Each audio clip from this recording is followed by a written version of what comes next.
Wani apa piye ana Bu Agnes lho. Lho lek ming jeneng nang panggung kene iki ambiyen pancen bojoku iki nek muni aku bar mayang mesti nesu. Iya. Ning jaman semono Dek. Manten anyar. Anggere aku muni gojek korupsi ndono kono terus ke kono. Tak nek iki nang panggung iki konsumen kanggo penonton aku muni. Saiki wis sadar saiki. Sadar apa? Saiki wis ora tau nesu wong aku wis dikewanke. Kok dikewanke? Maksudnya napa? Maksudnya mung dinengke wae ngono lho wong digawean dhewe-dhewe. Iya. Aku mayang dhek kerja, aku mayang dhek kerja. Yo.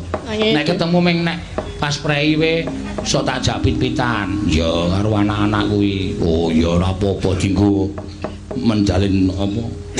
Napa? Apa? Kok cengenges tak kamplong. Padahal ora wong mayang ki angel mah cengengesan.